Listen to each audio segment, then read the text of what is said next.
Capítulo 6. O mandante do crime. Como combinamos, pela manhã, Elisa e eu fomos ao umbral. O local que íamos observar ficava num vale enorme e muito sujo. Nós duas conhecíamos aquela região, pois tínhamos ido para lá para estudos e algumas tarefas. Mas sempre temos algo novo para conhecer, todas as vezes que vamos a uma de suas áreas. O umbral difere muito de uma região para outra, e nunca havíamos estado naquela parte. Elisa, como já tinha estado ali, me guiou.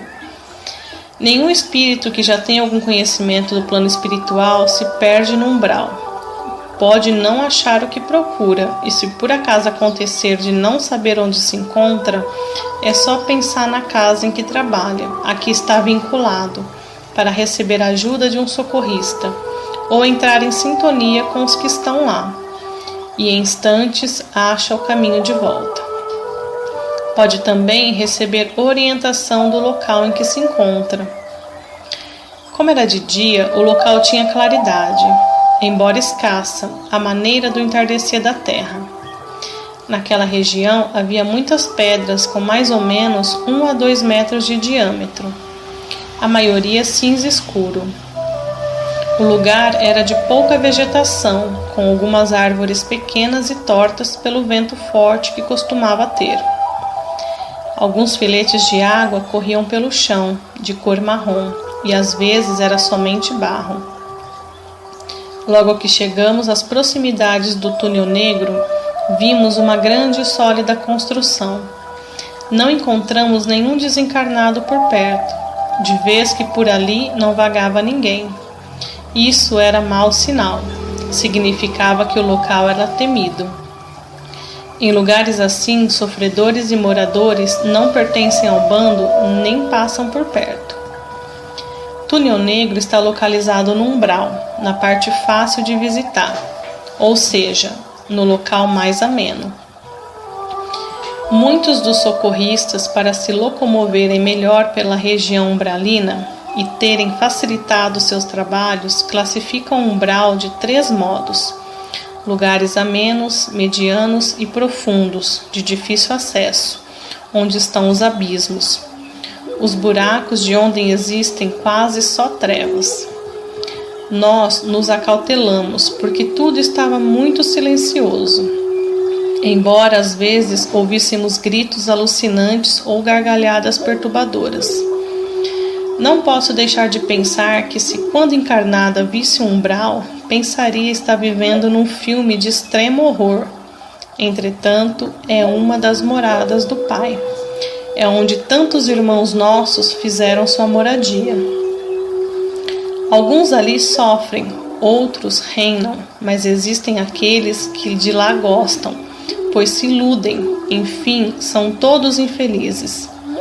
A criatura só é infeliz quando se distancia de seu Criador. Uma trilha, um caminho, liga ao túnel negro, a uma cidade dos encarnados. Era de terra batida, contornando as pedras maiores. Íamos assim, em zigue-zague. Qualquer um no umbral nos veria, por vibrarmos diferente. Porém, se quiséssemos, não seríamos vistas. Os socorristas, quando trabalham na zona umbralina, se tornam visíveis aos seus moradores, porque assim podem ser solicitados, facilitando o socorro. E em visitas ao umbral, temos sempre muitas oportunidades de ajudar e aprender. De repente, ouvimos vozes, e para melhor observar o grupo que passava, ficamos atrás de uma pedra maior, perto da trilha. Como eles estavam distraídos, não nos viram. Não queríamos que percebessem nossa presença. O bando que passou pela trilha era de 6 espíritos, todos de um aspecto ruim, armados com roupas de couro e de tecido grosso, e alguns enfeitados com colares. As mulheres estavam muito maquiadas, gargalhavam e falavam alto. Passavam rumo à cidade dos encarnados. Bem perto de nós, 2 deles, um casal, distanciaram-se do grupo e pararam para conversar. e nós os escutamos confabular. Nenê, disse o homem, vamos ver se o garoto toma a ira dose. Você sabe que é importante para mim vingar-me do pai dele. Orgulhoso e arrogante sentirá vendo um único homem viciar-se e a se tornar em nada, um inútil como a ira dos viciados. Você não gosta mesmo de viciados? Falou rindo a mulher. São uns fracos, uns bobos, replicou ele. Preste atenção, você tem que fazer com que alguma das mocinhas viciadas se aproxime dele e namore o garoto. E daí, apaixonado, ele estará a um passo de se drogar. O garoto costuma orar e não se afina com as meninas que se drogam. Será um tanto difícil. Não se queixe, trabalhe, falou ele autoritário. Fiz um grande favor a você e me deve este. Estou tentando. Foram embora. Elisa não pôde deixar de comentar. Será que irão conseguir? Tomara que não. Como ela disse, é difícil forçar alguém que não se afina com as drogas a usá-las. Respondi. E se o garoto tem hábito de orar, acredito que não irão conseguir. Os encarnados devem estar sempre atentos a todas as ações e seguir sempre o bom caminho, que é o seguro, e não traz o arrependimento que machuca tanto. É certo ele se vingar de alguém querendo atingir seu filho? Indagou Elisa. Vingança nenhuma é certa ou justa. O melhor é sermos sempre bons e ficarmos longe do alcance desses desencarnados, ainda com esses impulsos. E como percebemos, não será fácil eles se vingarem daquele indivíduo atingindo o filho. Mas se o filho se afinasse com as drogas, não precisaria nem incentivos. Depois, quem ora com sinceridade tem sempre alguém bom a ajudá-lo e protegê-lo.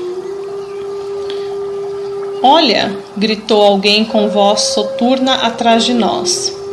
Elisa e eu voltamos-nos calmamente e ouvimos outro grito. Ai! Defrontamos com o desencarnado todo sujo, com cabelos espetados e com as roupas em farrapos. Satanás 3 vezes, falou ele repetindo a frase depressa. Que susto! Quis assustar a vocês e me assustaram. Vocês são horrorosas, moças. Estou só brincando. Não me peguem. Estava realmente assustado. Elisa me indagou. Patrícia, o que está acontecendo? Acho que ele tem o costume de assustar os outros pelo umbral. Isto é, falou-nos olhando com medo. Sou o rei dos sustos. Hoje me dei mal. Assustou-se conosco? Perguntou Elisa. Como não? É difícil ver 2 senhoras assim. Pensou em dizer feias, mas não disse. Saiu correndo. Rimos. Elisa comentou. Quem assusta um dia acaba assustado. Ele confundiu-se, falei. Vendo-nos, achou que tinha tudo para passar um belo susto. Conversávamos distraída atrás da pedra e, ao nos ver de perto, se decepcionou. Normalmente, brincalhões não costumam brincar com socorristas, pois os temem, porque não querem no momento sair de onde estão e sabem que eles não podem pôr fim às suas brincadeiras de mau gosto. Confuso, assustou-se. Saímos de trás da pedra e voltamos à trilha, para logo chegarmos às proximidades do túnel negro. Escondemo-nos perto e ficamos observando. Não demorou muito, e 2 sujeitos esquisitos, parecidos com o grupo que vimos, entraram na fortaleza sem problemas. Aproximamo-nos atentas e com cautela, pois nos atacariam se nos vissem. Porém, temos alguns recursos para sair bem dessas situações, como nos tornar invisíveis, volitar rápidos e outros, que não devem ser mencionados no momento, para que não venham a ser do conhecimento de desencarnados moradores do umbral. Ficamos perto do muro do túnel negro, que é todo cercado. por essa parede forte, larga e com talvez uns 20 metros de altura. É um muro de tom marrom escuro. A fortaleza só tem um portão e na frente dele havia 2 vigias, os quais, pelo que vimos, não estavam atentos. Conversavam e às vezes iam para uma parte de dentro. Conseguimos ver que após o portão havia uma sala onde uma mulher atendente dava informações e recebia todos que chegavam. Não fomos lá para entrar, por isso cautelosamente só observávamos tudo. Deu também para ver que no meio da construção existia uma torre bem alta, certamente o local de observação. O movimento era bem pequeno, talvez pelo horário e também porque Túnel Negro não é lugar de muitas visitas, e sim restrito aos moradores e viciados. Depois de ver tudo o que nos interessava, saímos sem sermos notadas, não voltando pela trilha, mas perto dela, a alguns metros do alto. Patrícia, falou Elisa, vai ser difícil? Que nada, ânimo, tiraremos Walter de lá. Foi quando escutamos. Ei, sua branquela, ei, neguinha, podem me ajudar? Que? Indagou Elisa. Por favor, corrigiu a voz, as senhoras podem me ajudar? No umbral escutam-se muitas coisas desagradáveis e às vezes obscenas, para as quais não se deve dar importância. Era a voz que nos parecia de alguém sofrendo e fez minha companheira responder. Voltamos para o local de onde veio a voz e nos deparamos com um homem sentado no chão. O senhor está pedindo ajuda? Indaguei. Queiram me desculpar, pensei que não iriam me atender. Está desculpando? Disse Elisa. Mas o que quer? São espíritos bons? Pela aparência e roupas só podem ser. Estou preso aqui, quero sair. Nós o examinamos. Era um homem de uns 60 anos. Deveria ter essa idade quando desencarnou. Aparentava-se sujo, descabelado, machucado e parecia sentado, porque estava acorrentado por uma perna à direita a uma estaca no solo. Seria para nós bem fácil libertá-lo, pois a corrente, com tudo que existe no plano espiritual, é do mesmo material do nosso perispírito. Poderíamos arrebentar a corrente com nossa força mental. Porém, devemos analisar sempre antes de conceder ajuda desse tipo, porque não basta só libertar. Temos que prestar atenção para não prejudicar mais ainda o desencarnado preso. Se o libertássemos, para onde iria? Que faria? Seria aprisionado novamente? Neste caso, seria pior, porque sofreria mais ainda. Quem o prendeu? Elisa indagou. Olhei-o fixamente e convidei-o mentalmente a não mentir. Se o fizesse, logo saberia. Lendo também seus pensamentos, eu teria a verdade. Fazemos isso facilmente com desencarnados fracos e com os que sofrem. Com os moradores do umbral, com os que são maus e fortes, é bem mais difícil, porque para fazer isso com outros desencarnados trevosos, tem que se treinar muito e saber usar bem essa habilidade. O homem nos olhou bem, suspirou, enxugou algumas lágrimas e respondeu. Meu genro, ou melhor, meu ex-genro, quando encarnado, fomos sogro e genro. Chamo-me Jaci, estou há tempos preso aqui. Não sai para nada? Perguntou Elisa. Não, meu genro vem sempre aqui. Ora me bate, ora me traz o que comer e água. Ele é violento e mau. Por que ele o prendeu? Indaguei. É uma longa história. Solte-me e, estando num lugar seguro, conto a vocês. Elisa me olhou e me disse mentalmente. Vamos libertá-lo e, se não pudermos socorrê-lo, o deixaremos em outra área no umbral. Por favor, Patrícia, rogou, notando que eu hesitava. Vamos soltá-lo, concordei. Arrebentamos fácil a corrente e, com a perna dele estava inchada, ajudamos-nos a ficar em pé. Mas ele gemia de dor. Apoiando-se em nós, retornamos à trilha rumo à cidade dos encarnados. Logo chegamos e nos sentamos na relva, num terreno vago. e Jaci, como prometera, contou sua história. Encarnado, fui um homem rico, não milionário, porém com muitas posses. Tinha 5 filhos e uma das minhas filhas foi casada com este que me prendeu. Ele me tratava muito mal. Minha menina batia nela, além de manter muitas amantes, gastando tudo o que possuía. Pensando ficar livre de tal peste, mandei matá-lo, pagando bem caro a um assassino que o eliminou com um tiro. Ninguém descobriu, nem ficaram sabendo que eu fora o mandante.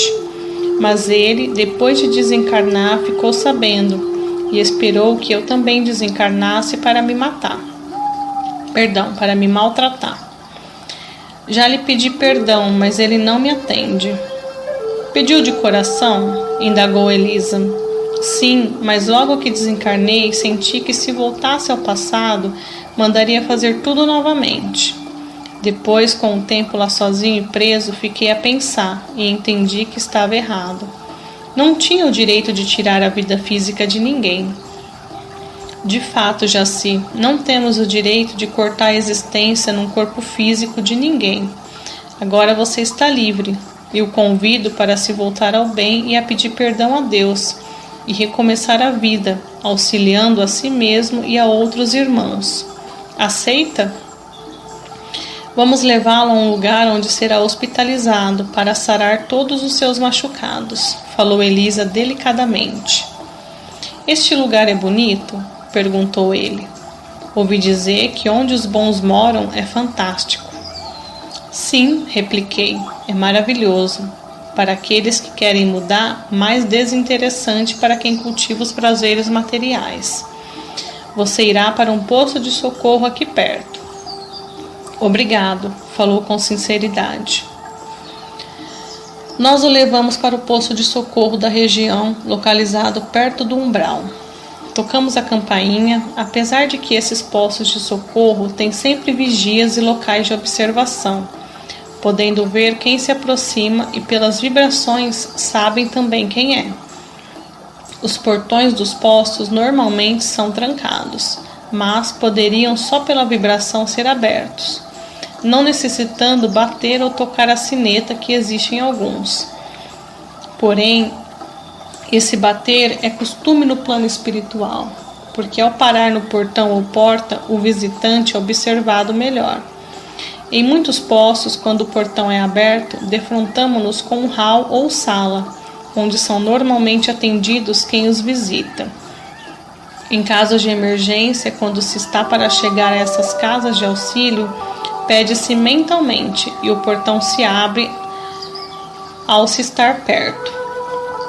Há casos também em que os moradores e trabalhadores da casa vão encontrar-se com aquele que pede ajuda para auxiliar. Este bater é mais uma forma educada de visitar a casa. O portão foi aberto e fomos convidados a entrar. Explicamos para a senhora que nos atendeu o porquê de nossa presença e pedimos abrigo para Jaci. Atenderam-nos prontamente e já no pátio Jaci nos indagou. Vocês não iam me levar para um lugar lindo? Aqui é tão simples. Entendi-o. Lugares bonitos se diferenciam pelo gosto. Para muitos, lugares lindos são de luxo e ostentação. Para outros, os que se afinam com a simplicidade, a maior beleza é a vibração e a harmonia emitida por seus sustentadores.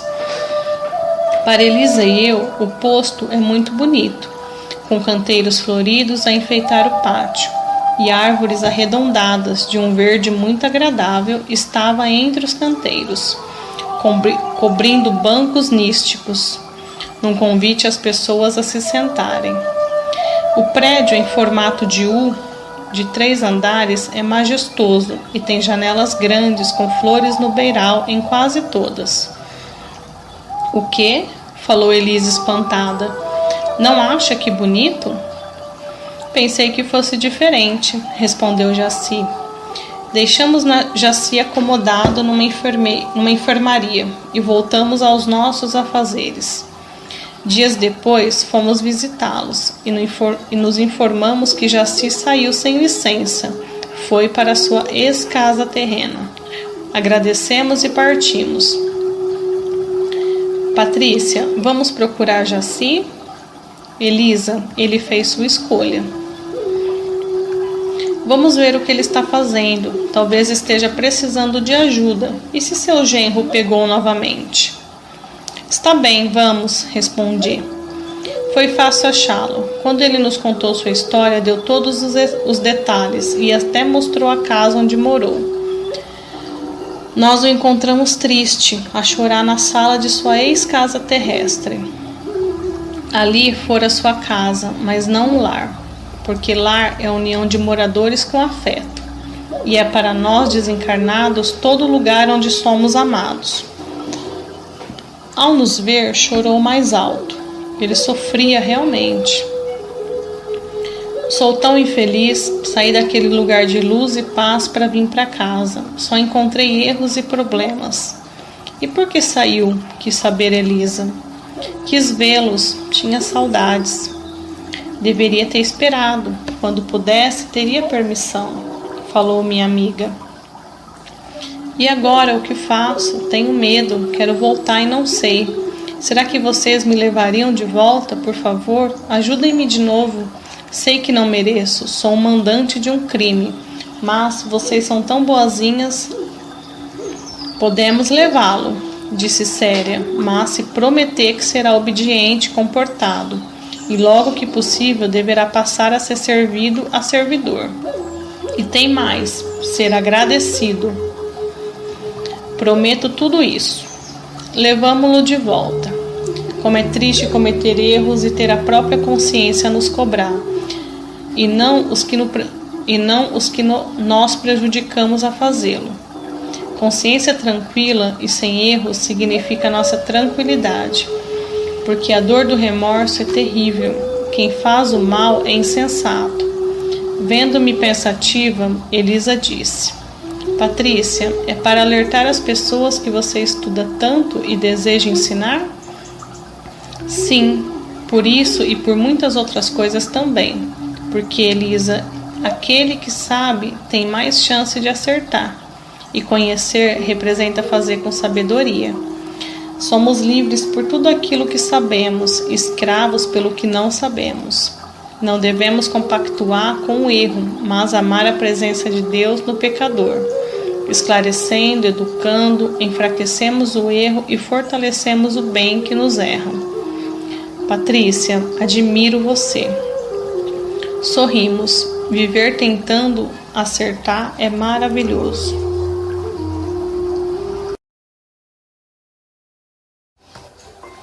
Capítulo 7. Túnel Negro. Na noite seguinte, fomos Elisa e eu encontrar com meu pai. Minha amiga foi logo lhe passando os dados do túnel negro, com informações que obteve no posto de socorro do Umbral, das imediações do local onde Walter estava. Obtive os dados com o orientador do posto de socorro, Caminheiros de Jesus, explicou Elisa. Colônias ou postos de auxílio têm quase sempre a previsão exata de quantos desencarnados vagam pelo umbral e de quantos moradores existem em suas cidades. Isto no seu espaço espiritual, para facilitar socorros e orientar socorristas. Assim, tínhamos nas mãos um mapa do local, com as medidas de todos os compartimentos do túnel negro. Seu chefe era mesmo Natan. Estavam anotados quantos colaboradores ele tinha, quantos escravos e abrigados, como todos os detalhes importantes da fortaleza por dentro. Meu pai leu todos os dados e entregou a folha a Elisa. E nos convidou. Vamos? Volitamos até o umbral. E lá fomos andando, observamos tudo. Perto do túnel negro, paramos e examinamos bem o local. Ficamos ali poucos minutos e voltamos. Amanhã voltaremos, disse meu pai, só que um pouco mais tarde, e de lá tiraremos os que quiserem sair. Agora vou ao posto, junto ao centro espírita, para organizar tudo. Estávamos caminhando, Elisa e eu mais próximas, e meu pai a uns 2 metros de distância, quando ouvimos: café com leite, uma branca, outra negra, leite com café. O desencarnado que falou riu alto, gostando do que dizia. Elisa o observou e dirigiu-se a meu pai. Senhor José Carlos, por que tanto preconceito? Ontem mesmo por aqui nos chamaram de branquela e neguinha. Muitos ainda dão valor ao exterior de tudo, até das pessoas. O preconceito racial tem sido a causa de muitas desavenças terrenas, pois longe estão de entender o que a pessoa é realmente. Vendo somente o exterior, criticam tentando ofender. Esse indivíduo tanto quis ofender a uma como a outra. Tivemos e teremos com certeza muitas existências físicas, pertencendo a várias raças. A cor da pele muda conforme nossa necessidade de aprendizado, ou por reencarnarmos em determinado local de nossa terra. Podemos ter sido vermelhos, amarelos, negros e brancos. Aqui no umbral também há preconceitos, e muitos. Existirão preconceitos até que entendam ser temporário a pessoa vestir um corpo branco ou amarelo. Nosso espírito é e será o mesmo. Devemos tirar lições dos diferentes modos de ser externamente, para o nosso aprendizado e progresso. Meu pai fez uma pequena pausa e concluiu: muitos têm medo de olhar para dentro de si mesmos, porque só irão encontrar inferioridade e o grande vazio do nada. E sem a comunhão com a vida, quase sempre o preconceito racial vem à tona. Assim, não gostam de olhar os mais evoluídos, que eles, pois, ao vê-los, confirmam sua própria pobreza. Eis a razão da maledicência. Ao denegrir a imagem do próximo, sentem-se melhores que os alvos de suas críticas ainda não conseguem ver e reconhecer todos como irmãos. Eu, se quisesse, disse Elisa, poderia agora, que possuo um corpo perispiritual, ser diferente, modificá-lo e ser branca ou com feições orientais, mas a cor não me faz diferença. Amo todas as raças e permaneço como fui em minha última encarnação. Para os que compreendem, o exterior não faz diferença, disse rindo meu pai. Uma das minhas encarnações que recordo com carinho foi na Índia, em que fui bem escuro, quase negro. Eu também já recordei muitas de minhas existências. Também já vesti um corpo físico, negro, e não me fez diferença. Pois tive nessa encarnação alegrias, tristezas, pobrezas, comuns de encarnada, como em todas as outras oportunidades. Senti-me bem em ser negra. Meu pai tem razão, tudo é temporário, tudo passa, e nós ficamos com o proveito de cada encarnação. Despedimo-nos, cada um voltou aos seus afazeres. Eu voltei à colônia Vida Nova, Elisa ao hospital da colônia Perseverança e meu pai ao posto de socorro do centro espírita. No outro dia nos encontramos e nos juntamos a um grupo de 20 desencarnados, trabalhadores da equipe do centro espírita. Da equipe de meu pai. Conhecia quase todos, cumprimentamo-nos alegres e rumamos ao túnel negro. Sabíamos que Natan estava sempre ausente à noite, quando se dirigia com frequência para perto dos viciados encarnados, dizendo que pesquisava o efeito das drogas nos corpos físicos. Saía sempre com seus colaboradores direitos. Logo chegamos. Íamos entrar meu pai, Elisa e eu, além de 5 da equipe. Os demais nos esperariam por perto. O túnel negro por fora parecia mais um castelo, desses europeus antigos, cor cinza e com algumas janelas pequenas. Natan não confinava seus moradores, que ali entravam e saíam quando quisessem, havendo prisões só para os que desobedeciam. Mesmo os que ali estavam e os que eram usados para experiências estavam conscientes do que iriam acontecer. e muitos viciados procuravam o túnel negro em busca de drogas para o próprio uso. É claro que para conseguir o que desejavam, tinham que se submeter às regras da casa. A entrada do hospital, assim eles gostavam de chamar o lugar, era vigiada. Natan não admitia falhas e seus ajudantes o temiam. Os drogados desencarnados e também encarnados, desprendidos pelo sono físico, entravam ali facilmente. Muitos encarnados transitavam pelo umbral, uns trabalhadores do bem para ajudar, outros à procura de seus objetos de prazer. Os encarnados viciados são bem-vindos em muitos lugares parecidos, como o túnel negro. Isso porque lá recebem incentivos para continuarem no vício e também orientação para viciar os outros. São instruídos para continuar no erro e fazer o que eles querem. Pensam esses encarnados que estão como amigos e acabam como fantoches nas mãos deles. Os drogados vêm sempre ao túnel negro em busca de sensações que o tóxico lhes proporciona. E Natan, por aquela área no umbral, tinha a fama de alimentá-los, no objetivo de seus desejos. Ficamos rente à parede externa, perto da porta da frente. Os guardas estavam no momento do outro lado, quando meu pai, representando um viciado, entrou na saleta, como se procurasse drogas. Veio atendê-lo uma enfermeira, ou atendente, uma desencarnada que anotava tudo o que se passava por ali. Acostumada a receber encarnados, atendeu-o normalmente, sem desconfiar de nada. Quero falar com o Dr. Natan, disse meu pai. Ele não está no momento, respondeu a mulher. Chame-o para mim, insistiu meu pai. Não posso importuná-lo e não sei onde ele está. Você vai ter que aguardar. Vá chamá-lo, moça, falou meu pai. Trouxe o material que há tempos ele procura. A mulher virou-se e entrou pelo outro lado, indo a outra sala. Rapidamente, papai nos deu sinal para entrar. Passamos da sala para um corredor e por muitas outras salas ou cômodos. Ali não havia enfeites como os costumamos ver nas cidades umbralinas. Existem muitos corredores e para iluminar a casa por dentro, colocaram archotes nas paredes. Viam-se também alguns quadros com desenhos alucinantes, que tiravam a monotonia do cinza de suas paredes.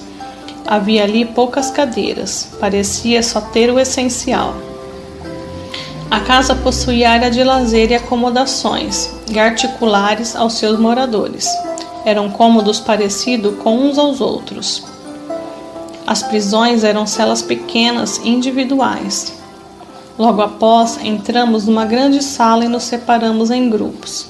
Meu pai entrou no laboratório, olhando tudo sem mexer em nada. Possuía bons equipamentos, demonstrando que Natan e sua equipe eram estudiosos. As salas em que entramos eram chamadas de enfermarias, e sabíamos que numa delas Walter estava. Esses locais em nada lembravam os da colônia de socorro, ou mesmo os que existiam em hospitais terrenos. Estávamos perto do laboratório quando, pegos de surpresa, os guardas que estavam dentro da casa não reagiram, pois foram imobilizados pela força mental de nossos amigos. Quando entramos na enfermaria, a visão que tivemos foi tão patética quanto horripilante. Não havia leitos, só umas espécies de cabides na parede e com vários desencarnados, como que dependurados, como se fossem roupas velhas. Elisa e eu ficamos perplexas diante de visão tão triste. Minha amiga sufocou o grito quando viu Walter entre eles. Correu ao seu encontro, tirou-o de lá e ele caiu em seus braços.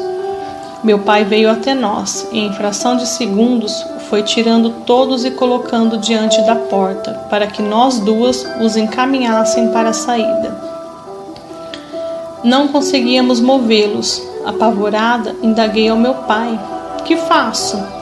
Empurre-os. No corredor havia carrinhos, talvez para transportá-los. Colocamos todos dentro, pois não conseguiam andar. e os levamos para fora. Quando passamos pela saleta de entrada, um alarme tocou forte e estridente, parecendo uma buzina alta. A fortaleza foi vasculhada por nós, e todos os que quiseram sair foram tirados de lá. Fizemos então uma fila, dando as mãos, e puxamos até o vale perto do túnel negro, onde os outros da equipe nos esperavam. Alguns dos desencarnados que estavam presos foram amparados. O castigo para eles era ficar sem o hipnotismo de Natan, e sem isso privados da droga. Mostravam-se desesperados. Tínhamos pressa porque os guardas imobilizados logo voltariam ao normal e poderiam vir atrás de nós ou chamar por Natan. E não queríamos um confronto agora com ele. Precisávamos auxiliar todos que queriam ajuda, e os socorridos estavam assustados, sendo que alguns não sabiam direito o que estava acontecendo e nos olhavam com medo. Meu genitor falou para eles: aqui estamos em nome de Jesus para ajudar os que querem. Levaremos vocês a um local de socorro, onde serão tratados com bondade e curados de seus males. Os viciados receberão tratamento especial e ajuda para se livrarem do vício. Convidamos todos a nos acompanhar, porque tiramos vocês de lá, mas levaremos só os que quiserem. Vamos prosseguir, e os que não desejarem ir conosco podem voltar. Levaremos, porém, os que não estão em condições de decidir. Muitos voltaram, inclusive alguns que estavam presos. 30 desencarnados ficaram conosco, e juntos fomos para o posto de socorro do centro espírita.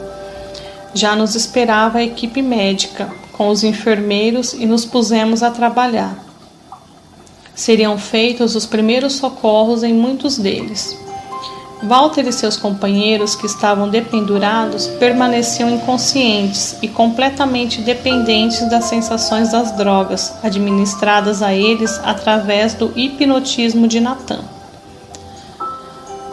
Desencarnados viciados iam ao túnel negro em busca das drogas, mas Natan hipnotizava-os, fazendo-se sentir como se estivessem desfrutando o objeto de seu desejo, como maconha, cocaína, heroína, etc.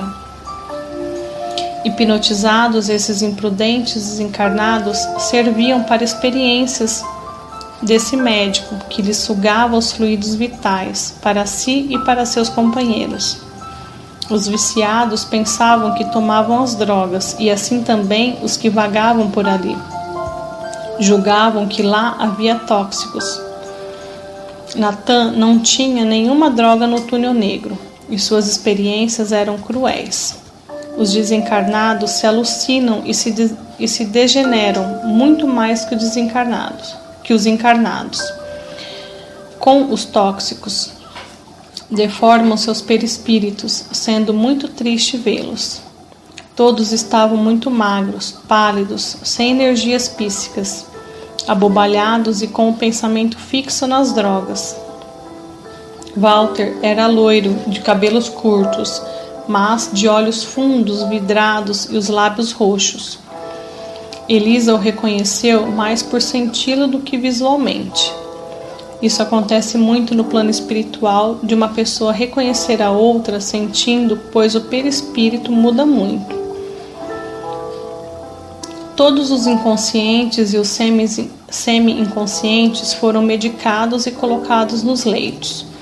Os outros também tiveram os primeiros cuidados.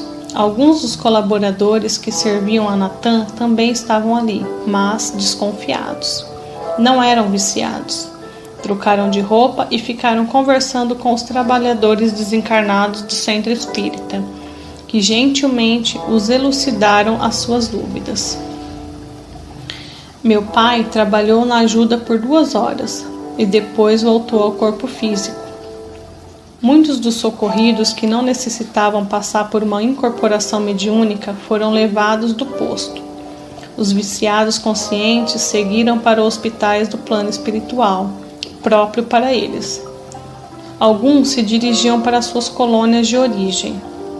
Os servidores de Natan que pediram ajuda foram encaminhados para a colônia na escola da regeneração, para adaptar-se à nova vida que lhes era oferecida. Permaneceram no posto do centro espírita só os que precisavam passar por um trabalho mediúnico de incorporação, quando teriam a consciência retomada, inclusive com a transfusão de fluidos, e então poderiam escolher se queriam ou não a ajuda oferecida. Muitos desses desencarnados se mostram com um perispírito deformado pelo vício, pelos castigos e pelas experiências. Encaminharam-se rapidamente os socorridos para a colônia, por 2 motivos: para começar imediatamente o tratamento que necessitavam e para iniciar o aprendizado que os libertaria daquela subjugação.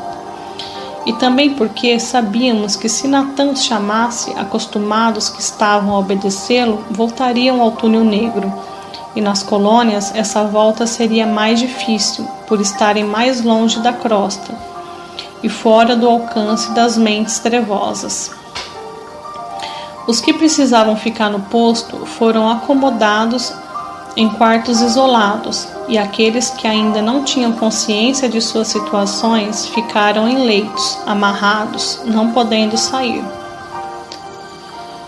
Agora teríamos que esperar o dia certo, em que os encarnados e desencarnados se reuniriam para o trabalho de equipe, onde os nossos socorridos seriam orientados em uma sessão, junto aos médiuns da casa. Elisa ficou no posto, cuidando de Walter e de todos os que ali estavam, ajudando os trabalhadores desencarnados da casa. Voltei aos meus afazeres nas salas de aula do curso que ajudava, esperando ansiosa o desenrolar dos acontecimentos.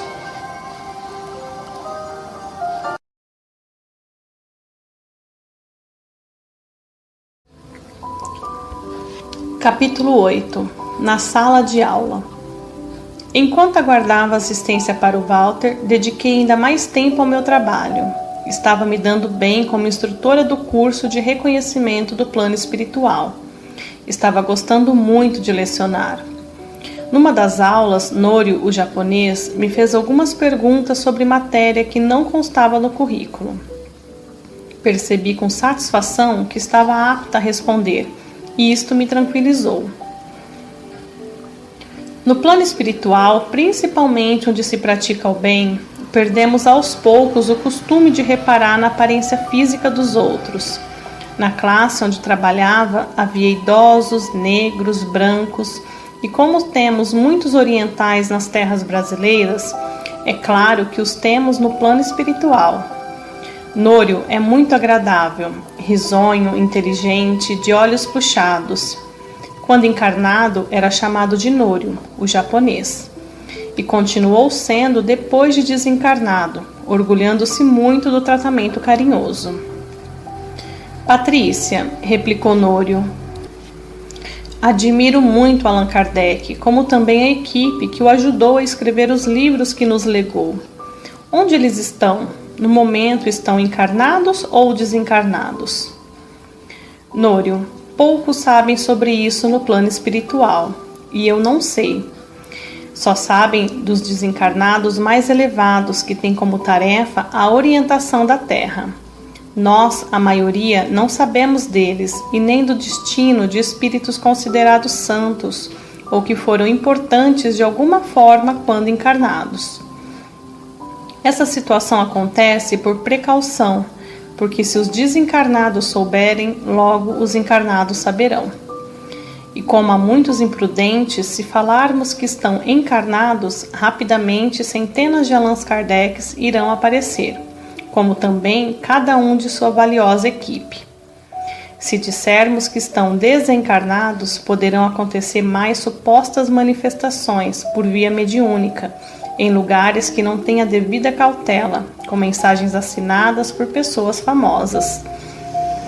Assim sendo, só posso responder que eles continuam firmes nos seus propósitos rumo ao progresso, preocupados com todos os espíritos que trabalham para a sua evolução e ajudam com bondade a todos. Se estão encarnados, nem cogitam em pesquisar o que foram no passado, porque isso não preocupa os espíritos bons. Se desencarnados, muitas vezes se escondem em pseudônimos, porque reconhecem que não fizeram mais do que lhes competia fazer. Patrícia, já estou volitando, mas não faço com rapidez. Será que aprenderei logo? Perguntou Nório novamente. Certamente, respondi. Aprendemos primeiro a volitar devagar, para depois fazê-lo rápido. A última forma que aprendemos é a de fazê-lo com rapidez do pensamento. O curso de volitação nas colônias é aberto a todos e aprende quem o deseja. Muitos encarnados se desprendem de seus corpos e volitam. É porque já sabiam? São danadinhos, disse Nório. Aquele que sabe faz. Se desencarnados sabiam, ao encarnar recordam-se facilmente e quando desprendidos do corpo carnal, seja consciente ou pelo sono físico, utilizam-se da capacidade. Mas encarnados também aprendem, se alguém os ensinar. Patrícia, quem tem medo de altura, como faz para volitar? Indagou Nório sério. Rimos. Se desencarnado, elucidei-o, deve procurar o porquê do medo e superá-lo. Quando encarnados, usam-se alguns truques. No corpo carnal, o medo de altura é mais forte, porque se sabe que ao cair irá no mínimo se machucar. Desencarnados não correm esse risco. Minha mãe está encarnada e é acrófaba, e volita e vai a muitos lugares. No começo tinha cautela e não olhava para baixo. Agora o faz mais facilmente. E certamente um dia irá superar esse trauma, causado por acontecimento em uma outra existência. Patrícia, falou Hernani, tem uma prima que é espírita e sua filha mais velha, Lilian, desencarnou. Ela está bem e feliz aqui no plano espiritual, mas seus pais querem ter outro filho e que Lilian volte a reencarnar. Ontem nos encontramos e ela está num dilema, reencarnar ou não. Se os pais querem ter outro filho, tudo bem, mas não devem proceder como seus primos querem, com o retorno da filha. Existe essa possibilidade em alguns casos, quando desencarnados podem reencarnar em curto espaço de tempo entre familiares, e às vezes com os mesmos pais, mas cada caso deve ser estudado com atenção. Os encarnados não devem fazer esse desejo, algo que incomode o desencarnado, pois isso significa ser egoísta, e o desencarnado que não tiver planos de reencarnar logo, não deve fazê-lo só porque os pais querem. Aconselhe Lilian a conversar com o orientador e pedir ajuda para resolver esse problema. E se ela se achar sem condições de retomar a carne, não deve fazê-lo agora. O assunto da aula passou a ser obsessão. Geralda nos contou que teve uma existência física muito difícil. Órfão, casou-se jovem e sofreu muito com o marido que bebia. Querendo ser livre do esposo, planejou e o assassinou, sem que ninguém ficasse sabendo. Trabalhou muito e criou seus 5 filhos. Mas o esposo em espírito, querendo vingar-se, obsediou-a por anos, até que os filhos moços procuraram um centro espírita que a ajudou. Falou emocionada do muito que sofreu e que, por causa da obsessão, conheceu o espiritismo, que veio elucidá-la e auxiliá-la bastante. Marcílio teve uma experiência diferente. Desencarnou em acidente de trabalho. Desencarnado, descobriu que a esposa o traía com seu sobrinho. Com raiva, passou a obsediá-la, não deixando ninguém se aproximar dela com intenção amorosa. Com a vida conturbada, a esposa foi a um lugar onde pagou para ficar livre da influência negativa, no caso, ele. Os desencarnados que lá trabalhavam pegaram-no e o levaram preso para um lugar no umbral. Marcílio ficou muito tempo prisioneiro, quando fez amizade com outro desencarnado que também estava preso. Este amigo contou-lhe por que estava cativo. Desencarnara, deixando a esposa com 6 filhos e, preocupado com eles, voltou à sua antiga casa terrena. Sem saber que os prejudicava, a esposa, sem entender bem a situação, procurou ajuda erradamente e foi ele preso por espíritos maldosos. Por isso, devemos buscar auxílio só em lugares bons, que fazem caridade, principalmente quando se trata de entes queridos desencarnados. Socorristas vieram e ajudaram esse seu amigo, levando-o a um lugar melhor. Tempos depois, ele voltou e o socorreu. Marcílio disse-lhes que foi uma experiência muito triste não ter perdoado e ficar obsediando os seus. Esqueceu de si para infernizar a esposa e sofreu muito. Concluímos que é muito penoso tanto obsediar como ser obsediado. Aquele que obsedia perde tempo precioso, para no seu caminho, para atormentar os outros. O melhor é viver de tal modo que não mereçamos raiva e ódio de ninguém. Mas, se pelo passado alguém nos cobrar, é o nosso dever ajudá-lo, e assim pararemos de sofrer pelo que fizemos. Do contrário, se permitimos que o outro nos faça mal, é o mesmo que continuar prejudicando os outros. Deve, portanto, o obsediado orar, ter a vida decente e procurar um centro espírita para o auxílio para si e para o outro. Todos devem ser tratados como irmãos e como gostariam que fossem tratados. O obsessor e o obsediado merecem o mesmo respeito. Muitos foram os comentários sobre a obsessão. Albertina nos narrou. Tem um tio que é uma pessoa muito difícil, vive irritado, enfermo e nas suas crises atormenta toda a família. Muitos dizem que estava obsediado. Até a família, embora descrente, foi em busca de auxílio, mas nada. Ele melhorava pouco e logo voltava ao seu mau humor. Logo que desencarnei, procurei ajuda para meu tio, pensando que era obsediado. Mas, para minha surpresa ao visitá-lo, não vi nenhum desencarnado com ele. Querendo aprender, perguntei a um orientador que, para esclarecer-me, foi comigo vê-lo. Albertina, disse o orientador, esse senhor não é obsediado. Ele não se educou, é uma pessoa nervosa e, consequentemente, doente, pois quem não aprende a controlar-se quase sempre se torna enfermo. É pessimista, egoísta, gerando assim muitos fluidos negativos que o tornam mais irritado ainda. É pessoa difícil e que nada faz para se melhorar. Nem tudo o que acontece aos encarnados é culpa dos desencarnados, e nem sempre situações difíceis acontecem por obsessões. Essas existem, mas deve-se analisar se o encarnado sofre mais por suas próprias ações, por sua maneira errada de ser e agir. Como também se não é física a origem do distúrbio, como seu tio, que é uma pessoa difícil. Realmente, concluímos que muitos encarnados colocam a culpa nos outros, porque isso é mais fácil do que reconhecer os próprios erros. Patrícia, perguntou Marília, o encarnado pode obsediar um desencarnado? Pode. Se o encarnado ficar pensando no desencarnado, chamando-o com choro e desespero, não se conformando com sua desencarnação, pode atrapalhá-lo.